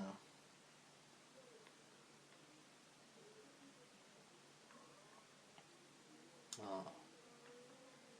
Well, the body has changed, but the mind remains the same. It's still the same brain that was on there before. Exactly. He can't express himself because he hasn't got a tongue. Yeah, and okay, yeah, he was broken a year ago. His mind totally snapped. But He's still got his memories. Just that look into camera as well, where it's just like, where he's basically looking at the audience saying, under different circumstances, this could have been any one of you. Imagine seeing that on, I mean, obviously we haven't seen it on the big screen as yet, but that on the big screen, that moment where he looks at the audience, how powerful would that be? And there's the ball. And there we go. From Smodcast 259, the Walrus and the Carpenter. And there we go. That was Tusk. I quite enjoyed that again. I know, it was good to watch it again. He's got his ball, he's got his life ring. He's got his cup. He's got his cup. What more do you need? Absolutely. Yeah. So do you think you'll be going to see that on the cinema? I would like to. Yeah. Hopefully I'm working. Yeah, definitely. Yeah, man, that was... I've got to give big props to Kev Smith there. I mean, this was a labour of love, more so than... I'd say more so than Clerks or Red State at this point. Right. This was something where we heard the idea born. Right. We heard I mean, Kev said on the Smodcast where he interviews Chris Parkinson rather, he interviews him and says, you know, you had the idea before me. We'll never experience the moment where you came up with that idea. But everyone can go back and listen to that podcast and experience, they can hear the moments where I think, shit, there's a movie in this. Where there is, you know, they'll be able to hear the exact moment where a movie is born. Just the germ of it, just that initial. It's good that in a biological term, it's the single-celled organism. Yeah. In the primordial ooze, that then goes on to evolve and become a human being. It is great that this can be formed from that idea. Yeah, absolutely. You know, Kevin has the abilities to make this, and the hundreds of other things along the way, like finding funding and distribution and stuff. Because there's a lot of million work. hurdles to get to this point. Yeah, but it's all born out of one idea, which Exactly.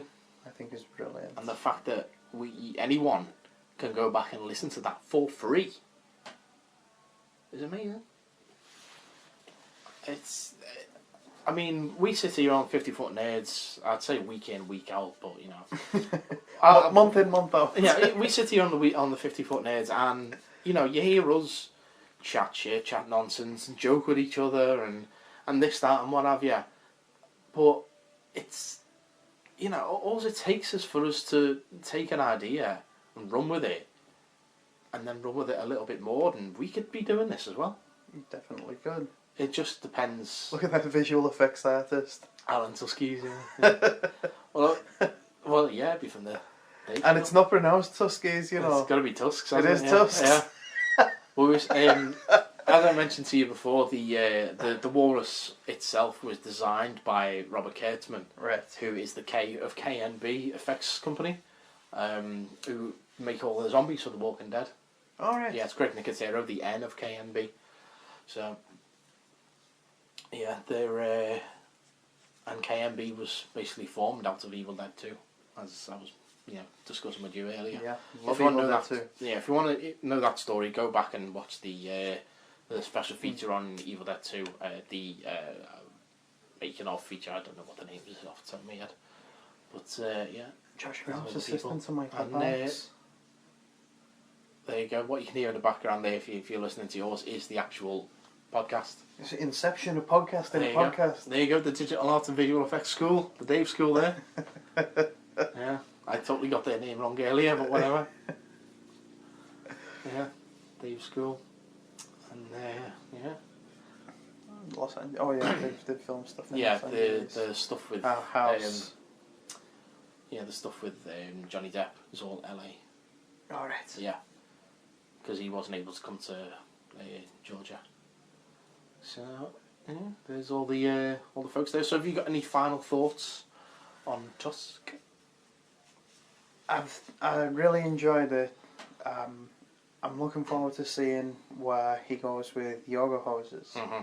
I love the story of him trying to put the prosthetics on Jay. Yeah. And he couldn't do it. No, it's actually quite a sad story though. That. Yeah. Yeah. When you realise why he's claustrophobic. Yeah, that's true. Yeah.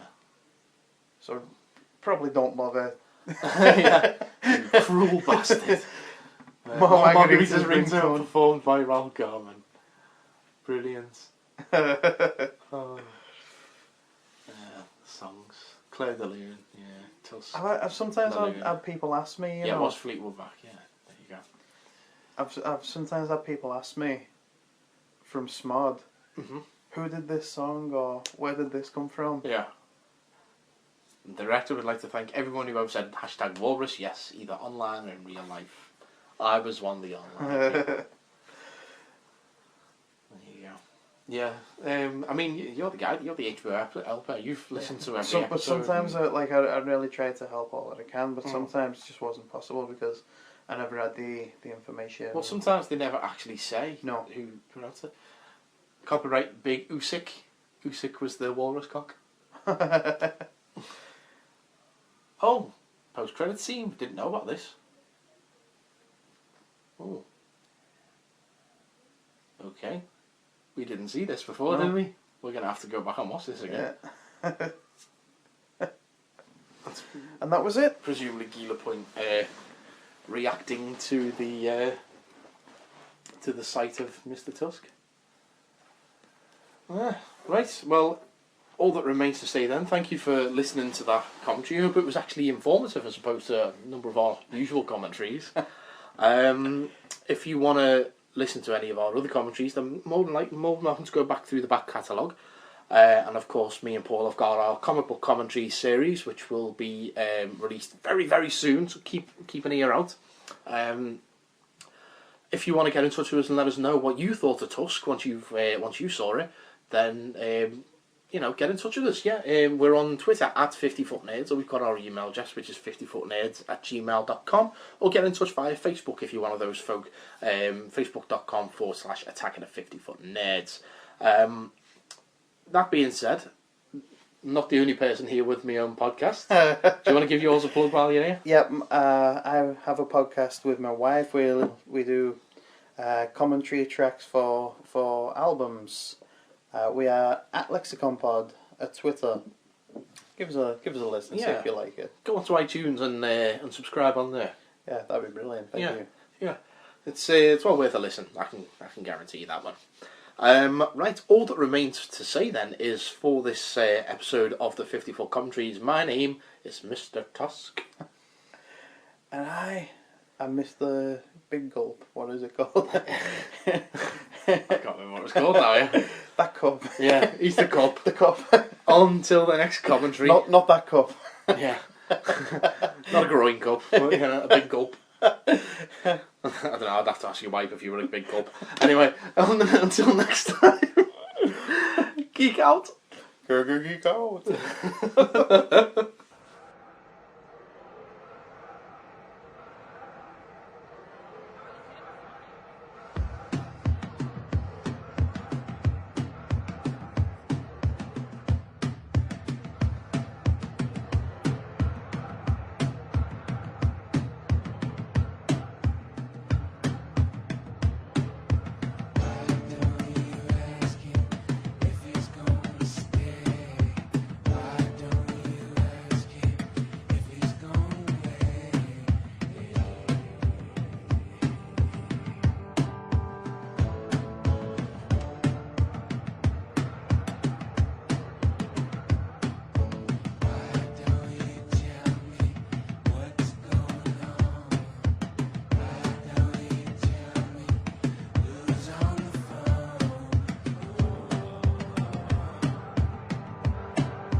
If you've enjoyed the nerddom in your ears, then please follow us on Twitter at 50footnerds, or email us anything except spam at 50footnerds@gmail.com.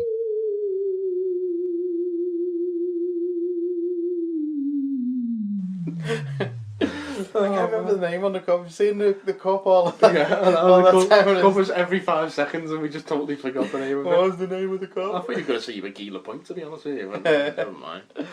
No, I really enjoyed that movie. Yeah, me too, mate. Yeah, me too. good fun. A good way to spend an evening. Yeah.